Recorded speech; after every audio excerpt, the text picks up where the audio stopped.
Mohit, that was absolutely brilliant. Thank you so much. Thank you so much.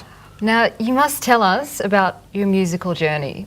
I understand that you're a chartered marketer. Yeah. How do you segue from that into becoming a musician? Are you a bit of a rebel in the family, or does music run in the family lineage? Well, in a form, yes. I've been termed rebel in the family. I come from a service class background, so all my parents and uncles and aunts and everybody is purely into service, so they are into that 9 to 5 job thing. And that's what, the coming generation is taught. And I ended up doing the same thing, going to engineering school and then a B school and then a PhD and then. The music influence was always there. I was listening to all kind of music.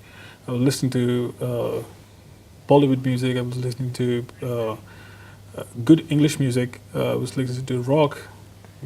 All sort of genres. Pretty eclectic then, your taste. Yeah. Actually, more Hindi stuff till the time I actually hit the college.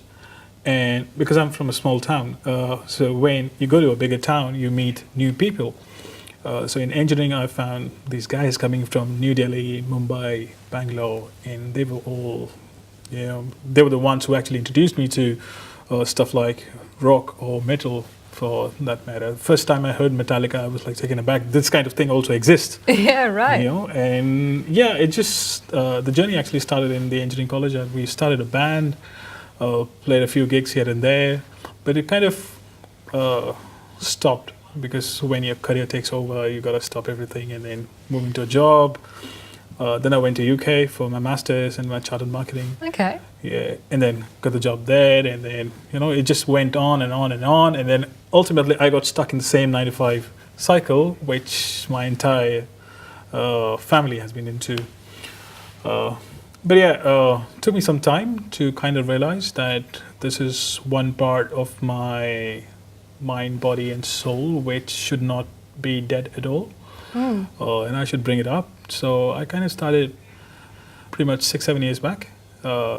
Started getting back into music, doing some production courses and stuff, so that I can do stuff on my own, things like that. And yes, since then I've been just producing music. I've got 9 albums produced. 9 albums. Yeah, so wow, that's impressive. Yeah.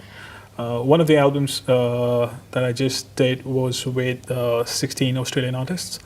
The song that I actually produced is very similar to your name, Raine. Really? Yeah. There you go. The name of the song is "Raining on the Moon." So that's one of the big collaborations that I've done here in Australia. Well, we've just met, so I'm assuming it's not about me. What is it about? The actual song that I started producing was a few years back, and it was actually about Nepal earthquake.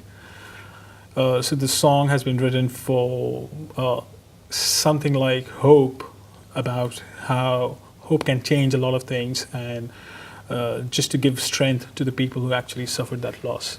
Beautiful. Yeah. Well, speaking of your own content, I understand that original content is really a major focus for you. Could you tell me why is that? Yeah, till engineering, we were just doing music, which we call cover music, sing the songs which are already been done. But over a period of time, I realized that if you're an artist, you've got to have your own sound. It could be anybody. It could be a painter. It could be a filmmaker, it could be anybody as an artist, but it is very important to have your own voice rather than finding your voice into somebody else's one. So that's why I started feeling, and I could feel that there is a composer, there's a writer inside me. I could write about things which people don't really write. Even today, when I look at the footage of anything disastrous happening around, it possibly encourages the writer inside me to write about it. There are a lot of things that I can't do, stuff like that. I couldn't go to army.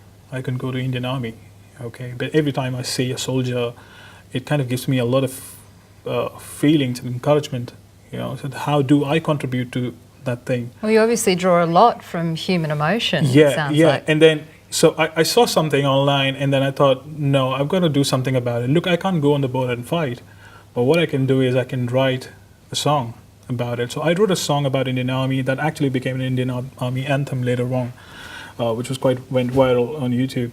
And then a lot of people liked it, and that's absolutely my close emotion. I don't care is it commercial or not, because actual Bollywood will not pick a song subject like that. That would be a little rosy stuff that they would like to produce, or something beatish which people could dance on. But my background of music comes from sensible writing, and the music landscape is more rockish because I've grown up with that. So yeah, that's what I feel. That original content is what the artist is about. If you try to pick content which has already been produced, yes, it can be a shortcut, but it's not really a true voice. Yep.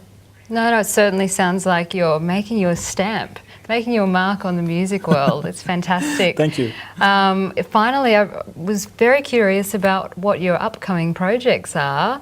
I've heard something about Melody Theatre. Oh yes, Melody Theatre is what I've been planning since almost three years now. But finally, we have just released our first track on Melody Theatre. The first track is in Hindi, but the project itself is not just Hindi. It's a collaborative project. So future tracks are in Italian, Spanish, a lot of international languages. People coming from various backgrounds. So it's a very diversified fusion project that we have started now. It sure is. That's excellent. Okay, well, thank you so much for your time today and for coming and joining us here on BollyOz. Thank you, Raine. Thank you so much. Thank you for inviting me. All right, good luck with your future projects. Thank you.